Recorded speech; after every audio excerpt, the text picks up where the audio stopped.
days ago I got in the car and I noticed the screen on the bottom left has started to basically die. So that's cool. Now I gotta get a new screen. What's up, guys? Welcome back to the channel. Heading out in the morning, gonna go grab some coffee, head into the compound. Today's gonna be a good day.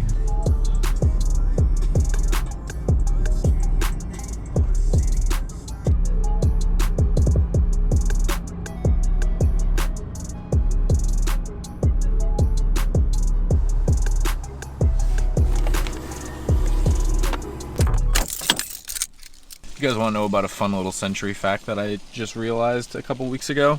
The columns here, they have magnetic strips inside of them, so your keys don't flop around while you're driving.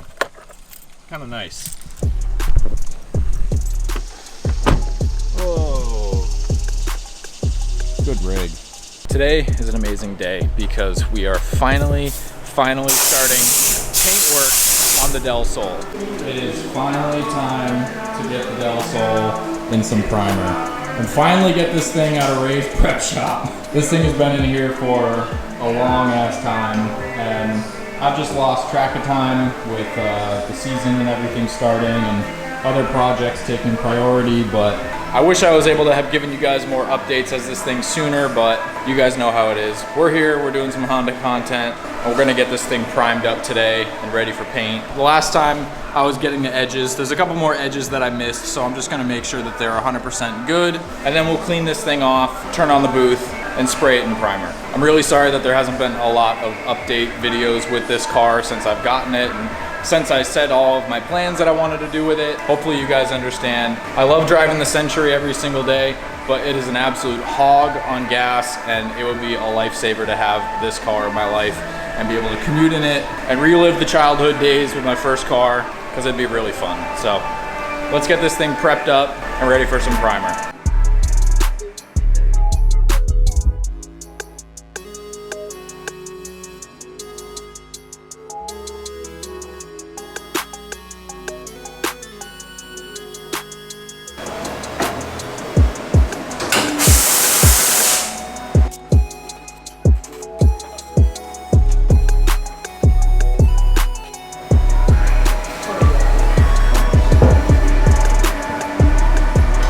Alright guys, got a decent amount of extra sanding just finished up. Got the insides of the fender kind of frame areas here. Just went around the car one more time because there's a lot of little tiny areas where there's old spray paint, there's old Bondo just kind of hiding in there. And if I paint over that, Ray said it's just going to flake off in a week. So I just want to make sure that all of that is gone. And then all of the little exposed metal pieces had a little bit of flash rust on them just from sitting for a bit. So scuffed all those up one more time, got rid of all the rust. I do want to go over a couple other areas with fresh tape just because it's lifted in a couple spots. Add some more tape to the engine bay, and then we should be good to spray primer. Stuff like this, if you don't do something about it, this happened because the door got opened. Primer is going to get in there, it's going to blow your tape around, and you're not going to have a fun time.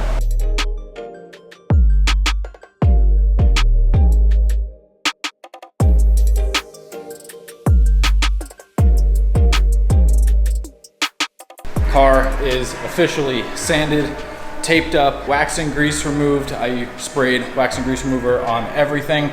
Turns out, as I was doing that, I felt overspray on pretty much every single panel because the car's been sitting for so long and so many other cars have been painted in the same area. Ended up getting some overspray on it, so I hit the entire car one more time with 180 with just a quick scuff to just knock all that down.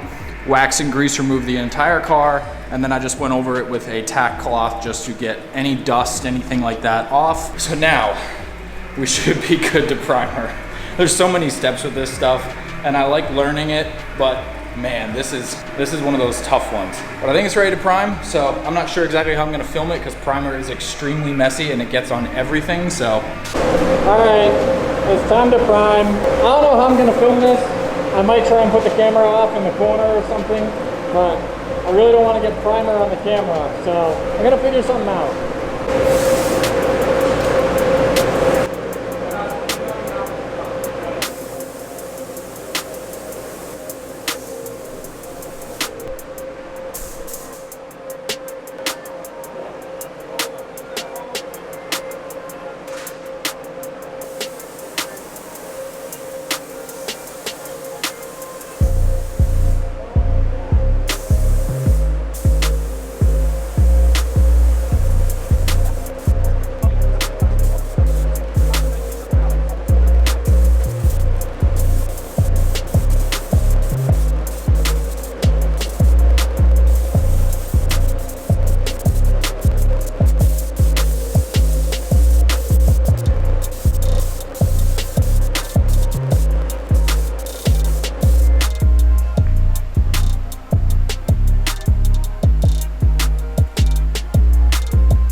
finally officially say that the Del Sol is primed. Ray gave me an entire walkthrough process on how to prime properly. And with this car, because of how many layers of paint and how much bodywork we had to do on this thing to get it remotely somewhat straight, we ended up doing 3 really thick coats of primer just to build up a lot of material so that in the future, when we come back to sand this thing, it'll come out nice and smooth. I will say I am very, very happy with the bodywork results. There's a lot of areas that I was concerned about, mainly this area right down here. There was like a huge dent in the bottom corner of this door, and I had to build back this body line that you see right here with filler, and it actually looks really, really good. The hood too, I was very concerned about this not coming back because of those there was huge dents in the center of this hood, and I filled them, I sanded the entire hood, and it looks really, really good. The roof came out beautiful. Both front fenders, both doors came out beautiful. The only spots that I really want to go over again with a little bit of skim coat, a Bondo and stuff, is the back sections of the quarter panels. There's a couple little pinholes from the bodywork that didn't absorb the primer. The primer didn't get in there, so I gotta skim coat those, and then that'll be all set. We are gonna end up going white on this car. I feel like it's only suiting because my first car, my Del Sol from 10 years ago, was white when I first got it. So I feel like redoing this thing nice white is the proper decision. But yeah, I am very, very happy with this. Car is primed, so next time we come back with this thing, we'll get it prepped for paint. We'll do a little bit more bodywork to smooth all of this out, and then we can lay some actual paint. But it's just a little Del Sol update for you guys in this video. Again, I'm sorry that I haven't been making a ton of content with this car. There's just so much going on in my life, and right now this car just kind of took the back burner, but she's getting there. She's so close to being painted, and then once we do that, we can dive into the engine stuff. You guys, this video is sponsored by Factor. Factor takes the stress out of meal planning and sets you up for success. Skip the grocery stores, prep work. Instead, you can get chef-crafted, dietitian-approved meals delivered right to your door. With over 35 meal options to choose per week, you have plenty of variety to pick from, including options like keto, calorie smart, vegan, veggie, and more. Factor now offers loads of snack options as well, like breakfast, smoothies, juices, small bites, and even more to keep me going no matter what's on the schedule. Sam already dove into the smoothies, so I'm gonna insert some of that footage here. Mike is at work and I have a day off. Okay, yeah, that's really good.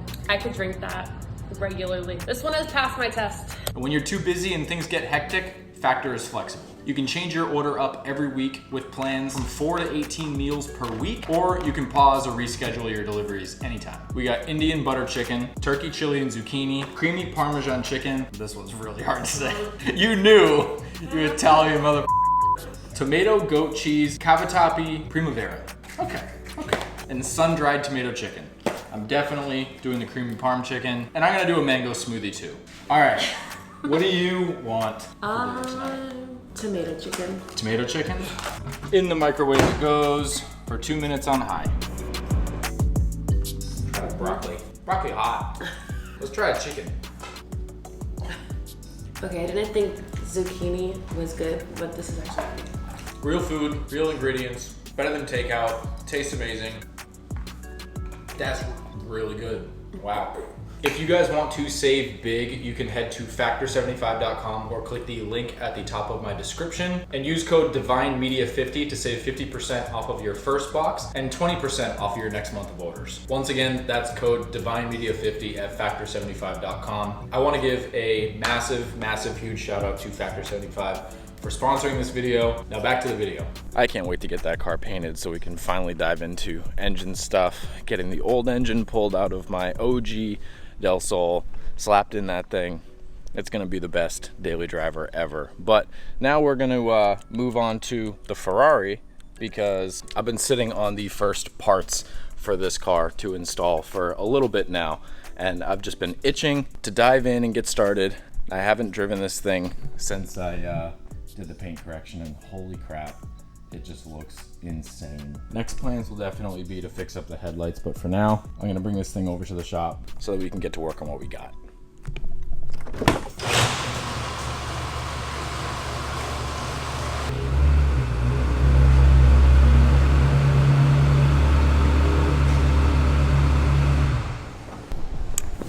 You guys, I actually found out something very interesting about this car, and honestly, I have no idea how I didn't spot it already. This car has a Challenge Stradale front bumper on it. I'm gonna give the car the benefit of the doubt, and because it was a darker color, I just didn't notice it as quick, but it definitely has a Challenge bumper. I noticed because a couple people had commented on a Twitter post that I made saying, oh, nice Challenge bumper. And I was just like, what? I'll put a photo on the screen of what a stock Modena bumper looks like versus the Challenge Stradale front bumper. And this is sick. I learn something new with this thing every day, I swear. In terms of finding cool things about the car, that's definitely, I think, the coolest add-on for this thing. If you guys don't know, Challenge Stradales are basically the race car version of this car. They did a really short production run of the Challenge Stradales. I think it was for the last year of production for the Modena, and I think they only made like 1,400 of them. So finding bumpers is very hard. There's some companies that make aftermarket versions of the Challenge bumper, but this is OEM, which is crazy, and it definitely gives a little bit of a sportier look to this thing. Another big thing that happened recently is I got this thing officially registered to Florida to me. All of that stuff is good, taken care of. I'm officially a Ferrari owner, which is fucking weird, but I'm very happy. But now let's go get the parts that we're gonna put on this thing. I'm sure you guys can tell from the title of this video, but it's gonna be sick.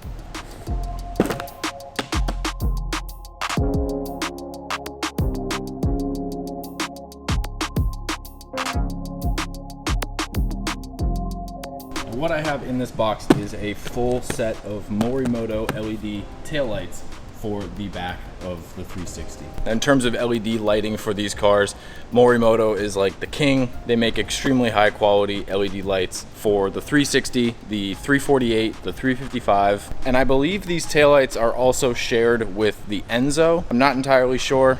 On the back of the 360, here are the stock taillights. They don't look bad, but they are definitely a little bit dated, and I really think that if they had the technology that Morimoto does now, back then, they probably would have suited this car with taillights like theirs. This guy's got a little crack in the center of the reverse light. Apparently it's really common for the reverse bulbs to crack or melt the housings because they sit super close to the plastic. But this is going to be a huge transformation. I already kind of wanted to get LED tails for this car, but I wanted to make sure I didn't go overboard and get some super flashy, stancy kind of LED taillight setup. That and one of the lights on the left side of the back, the left turn signal, will not work. I haven't dove into it yet and see if it's a bulb or not, but regardless, we have brand new lights here to completely replace the lights on the back of the 360. So let's crack these boys open. There we go, Morimoto. Very official packaging, love that. Ooh, baby. So these kind of also give the halo ring kind of vibe as opposed to the stock tail lights. They're gonna be much brighter, they're gonna be much cleaner, they're gonna be brand new, and I think it's gonna update the back of this car a ton. In the little side pocket here, you have all of the wiring. There's really no directions that come with this at all. It's supposed to be very user-friendly, plug and play. Even comes with brand new hardware to install the taillights with. And I like that they went with thumb screws. That's really easy. But let's get these out of the box, figure out how to get the back end of this thing disassembled, and then we can start the swap.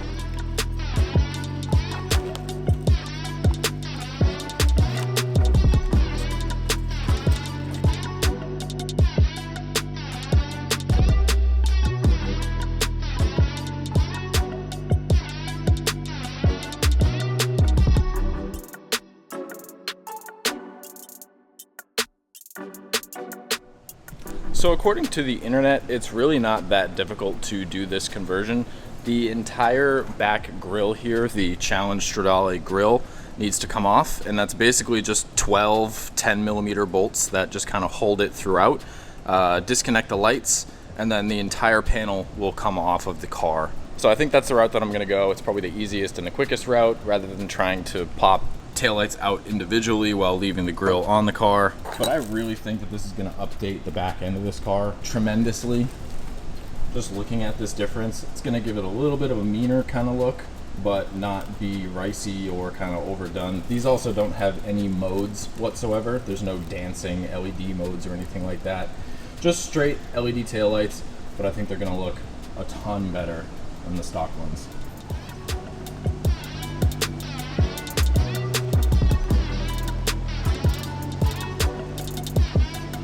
taillight's disconnected.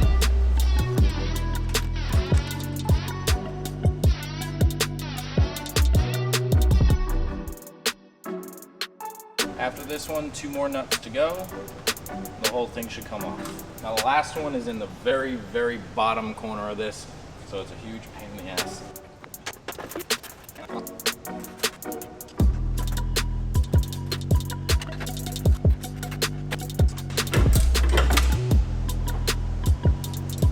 Ta-da!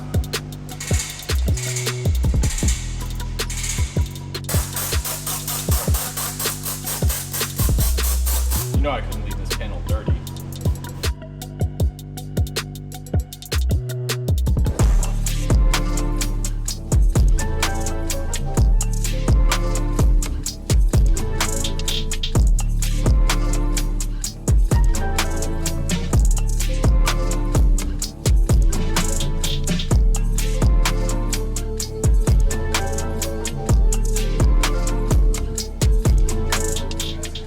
Comes down to taking all of the old OEM taillights off and then swapping them for the Morimotos. It's literally a drop-in system. There's 2 studs on the back, and there's 2 studs that you take off, pop these out, put new ones in.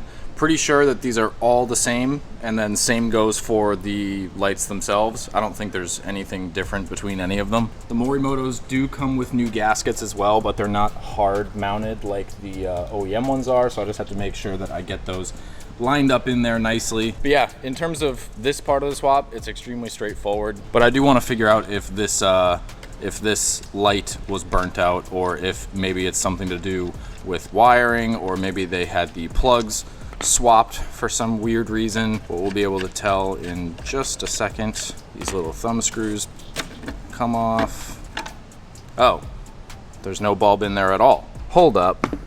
Why is there... Wait a second. This side's the same. Interesting. All right. My brain's broken. I was looking at it upside down. It was this side that was bad. And I just popped the back side of this off, and you can see the connector in here is fucked. So that would 100% cause the turn signal not to work. But we're swapping that out, so that's good. Diag is kind of fun.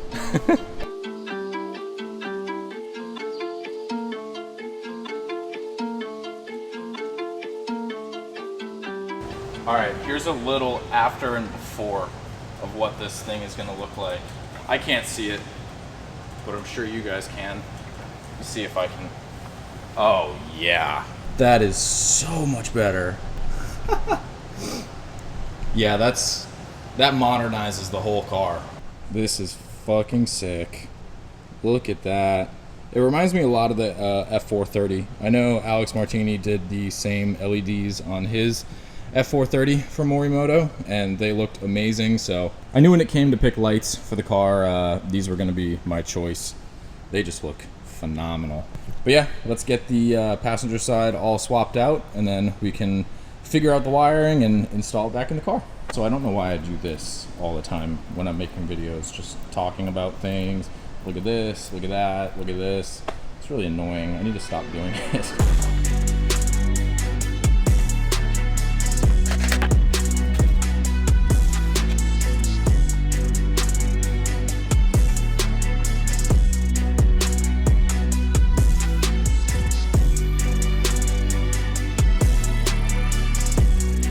All right, I got the taillights fully mounted up, installed, and just plugged in the harnesses.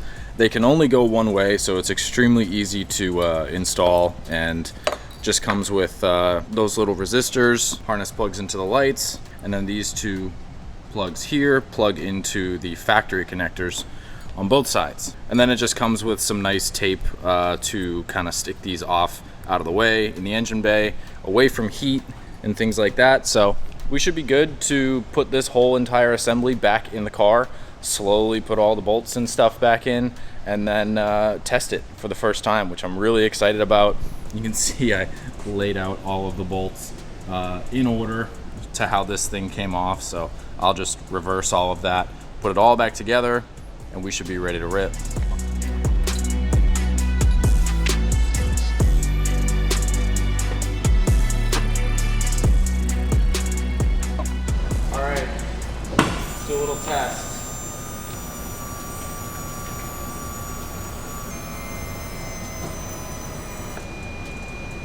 Oh man, I can see it from the camera. Yup. I gotta see it. I gotta see it. Oh, that looks so freaking cool. Are you kidding me? What? Oh, that looks so much better. What the fuck? Okay. Okay. I'm pumped. That's incredible. All right, time to get this finished up. Let's put the rest of the hardware on, clean up the panel, and then we'll be friggin' done, dude. This was the easiest taillight swap I've ever done in my entire life.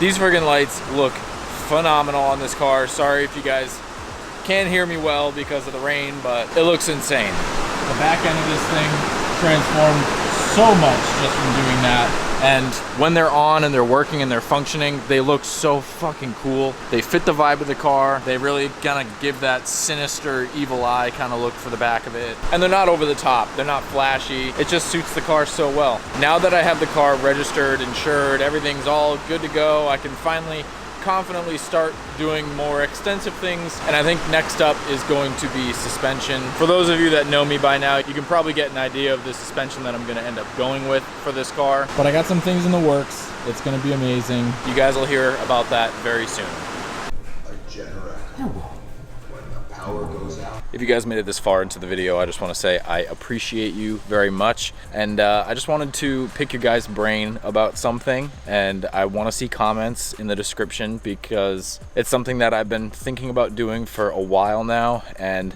I'm really close to pulling the trigger on it. I would really like to have my own separate workshop / garage. This is my house. We're at my house. This is my backyard.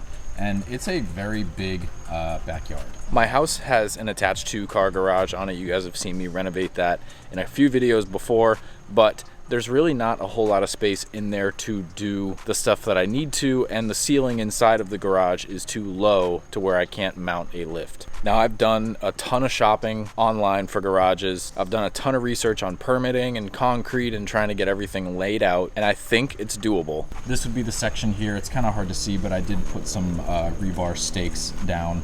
This is actually a little bit smaller than I planned for it to be. This is 20 by 20, just straightforward 2-car garage, but I'm gonna bump it out to a 24 by 20, I think. The garage in the house right now is a 20 by 20, and it's not bad to work on in there if you have something that's not the Century, but if I put the Century in there, it is wall to wall, edge to edge, like the car takes up the entire thing. So this is kind of the general idea. I would drive in from this way, come around, and it would give me an opportunity to make it more my own, start from scratch, have fresh concrete, fresh metal garage, and I think it would be really fun to document and show you guys that whole process because it's something outside of cars and it's kind of interesting. The only caveat with this is that if I do decide to do the garage, it's going to postpone the Ferrari build, essentially. Basically, when I sold the Supra and then bought the Ferrari, I had a good chunk of change left from that transaction, and I was planning on just using that to just build the Ferrari immediately, get all the parts I need, just boom, there we go. But the more and more that I think about it, I feel like this would benefit me more long term, and it would give me more of an opportunity to make more videos at my house. The ground is pretty level enough already, it just needs a little bit of grading, but I think that this could be really cool, and I think it would be something that you guys would enjoy as well.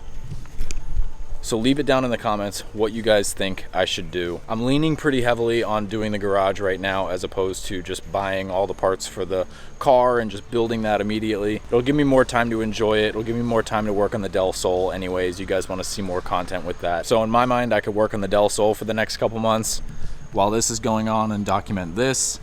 And then when everything's finished, we could build a Ferrari here if we wanted to. Come on, bud, it's about to rain. But yeah, let me know what you guys think. I'm always curious to hear what your thoughts are on stuff. What do you think? Should I do a garage or should I build the car? Garage? Oh, cool. Cool idea. Cool. What do you think, ZD? Should I do a garage or should I build the car? Anything? Any input at all? No?